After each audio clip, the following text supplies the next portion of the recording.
एक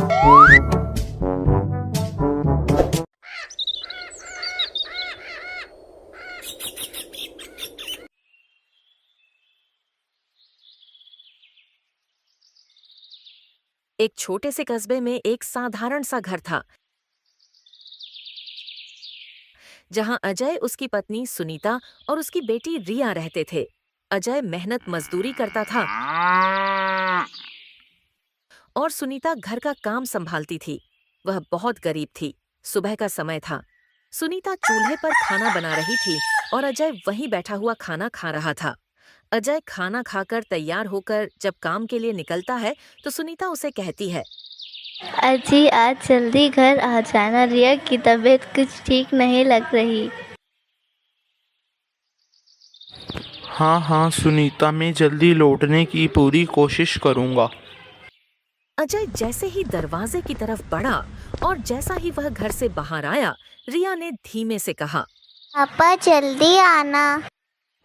हाँ बेटा, चिंता मत करो, मैं जल्दी ही आऊँगा। अजय रिया को दिलासा देकर काम पर चला जाता है। रात को जब वह अपने काम से लौट रहा था,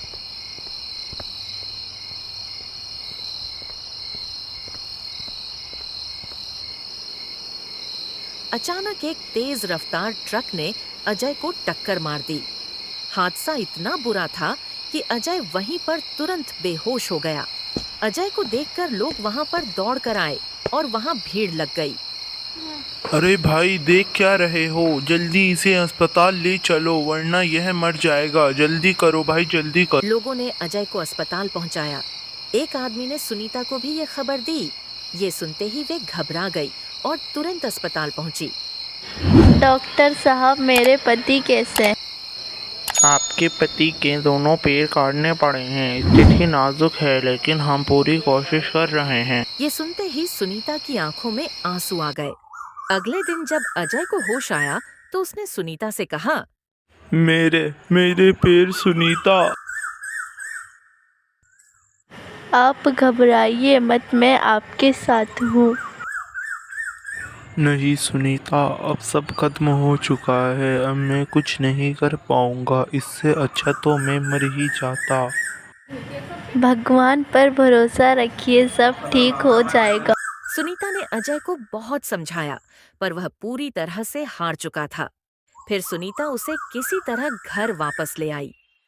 मुझे माफ कर दो। अब मैं तुम लोगों का सहारा नहीं बन पाऊंगा, सिर्फ बोझ बनकर रहूंगा। क्या मैं जब छोटी थी तो आप पर बोझ थी? नहीं बेटा, तुम कैसी बात कर रही हो? नहीं नहीं, बिल्कुल नहीं। तो फिर आप हमारे लिए बोझ कैसे हो सकते हैं? आप मेरे पापा हो ना। रिया की बात सुनकर अजय की आंखों में आंसू आ गए। सुनीता ने अजय के इलाज में सारे पैसे खर्च कर दिए थे। अब उसके पास कुछ भी नहीं बचा था। सुनीता घर से निकले और लोगों से खाना मांगने लगी, लेकिन लोगों ने उसे दुत्कार दिया। कोई मेरी मदद नहीं कर रहा, अब मैं क्या करूं? तभी उसकी नजर अपनी उंगली की आखिरी बच्ची सोने की अंगूठी पर गई। इसे भी बेच देती हूँ। जब जिंदगी ही नहीं रहेगी तो सोने का क्या करूँगी? सुनीता ने सुनार को अपने सोने की अंगूठी बेच दी।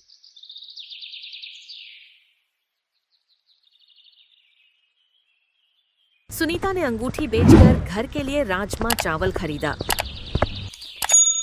रिया कल से भूखी थी।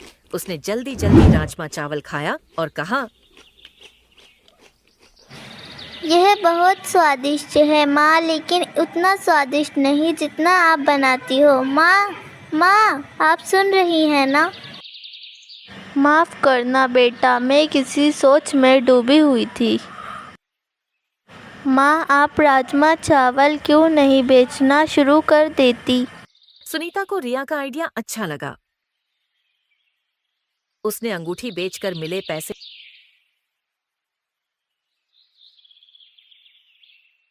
में एक ठेला खरीदा और पूरी रात जगाकर राजमा चावल बनाया। अगले दिन राजमा चावल बेचना शुरू कर दिया। लेकिन पहले दिन कोई भी ग्राहक नहीं आया। सुनीता उदास मुंह लेकर घर वापस आई और सारी बात बताई। आप शुरुआत में इसे 10 रुपये में बेचो। लेकिन 10 रुपये में क्या ही फ़ायदा होगा बेटा? लोग स्वाद के दीवाने हो जाएंगे, फिर वह बार बार आएंगे। ठीक है बेटा, कल ऐसा ही करूँगी। अगले दिन सुनीता 10 रुपए में प्लेट राजमा चावल बेचने लगी। धीरे धीरे भीड़ भरने लगी।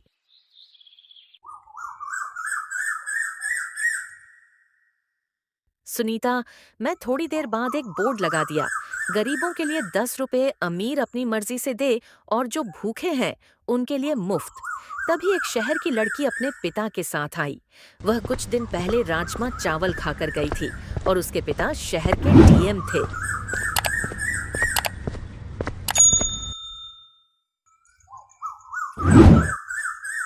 पापा, यही वो ठेला है जिसके बारे में मैंने आपको बताया था। आंटी, आप मेरे पापा को एक प्लेट राजमा चावल तो दो। सुनीता ने उन्हें राजमा चावल दिया।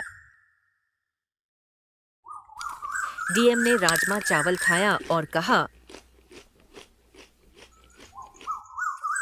अरे वाह, ऐसा राजमा चावल तो मैंने पहले कभी नहीं खाया। क्या आप शहर में आकर अपना काम बढ़ाना चाहेंगी? सुनीता ने स्वीकार कर लिया और अजय रिया के साथ शहर शिफ्ट हो गई।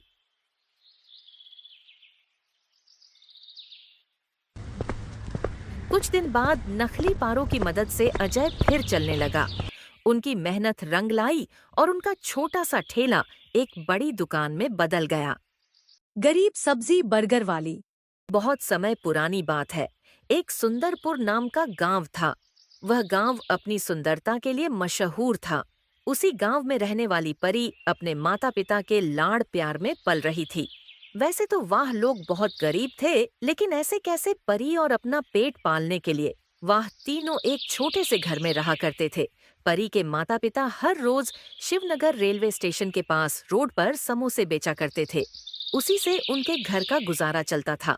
एक रोज रात को समोसे बेचने के बाद जब परी के माता पिता घर वापस आ रहे थे,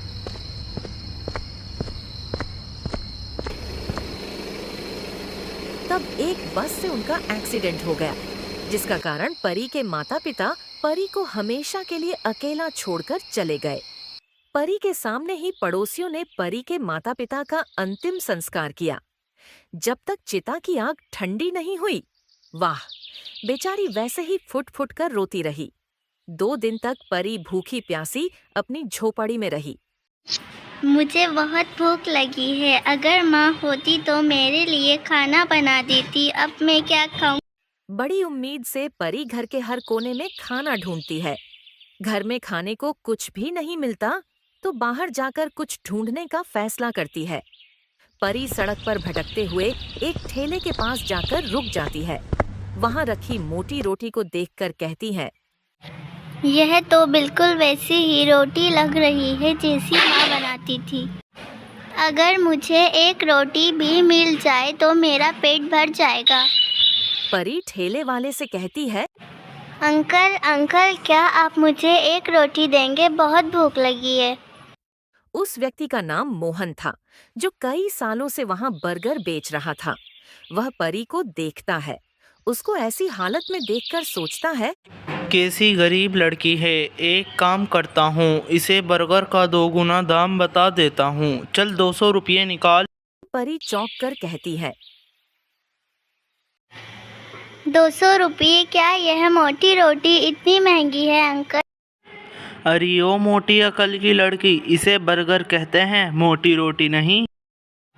तो आप मुझे एक बर्गर दे दीजिए अंकल। बहुत भूख लगी है, 2 दिन से कुछ नहीं खाया। परी का चेहरा देखकर मोहन को दया आ जाती है।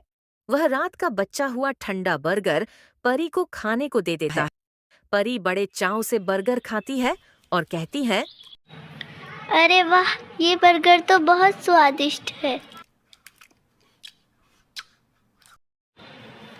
दूसरा बर्गर भी दो ना अंकल। अरे ओ, एक ही दे दिया है ना, उसी में शुक्र मना। परी वहां से बिना कुछ बोले ही चली जाती है।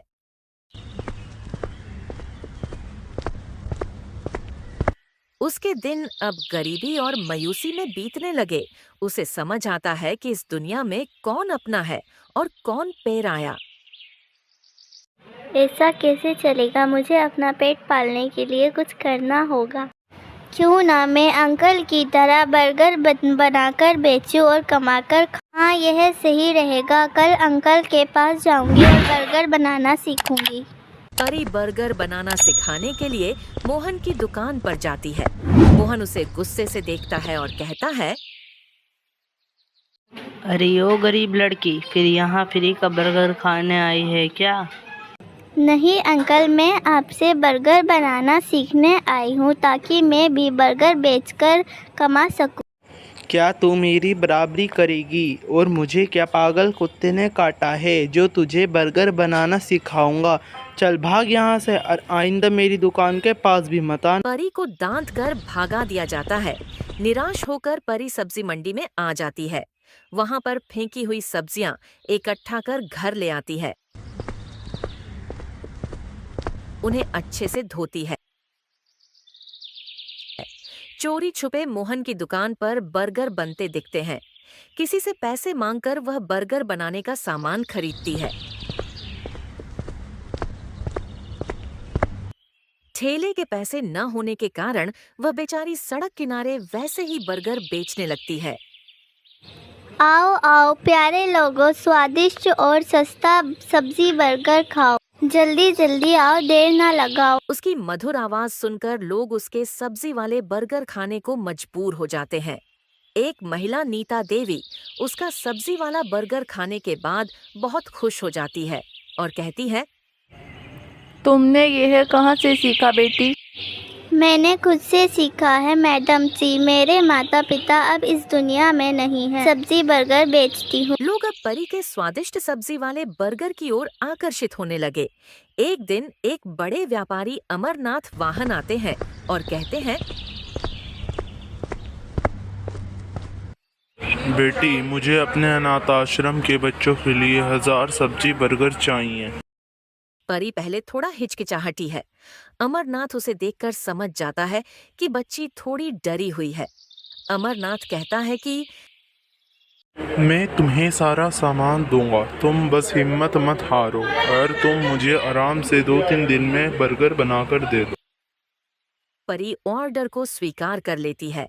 वह दिन रात जगाकर 2 दिनों में 1000 स्वादिष्ट सब्जी वाले बर्गर बना देती है। ICUC अच्छी आमदनी भी होती है। हर दिन के साथ वह खूब नाम कमाती है और इस तरह परी अपने सब्जी वाले बर्गर से लोगों को खुश करने लगी।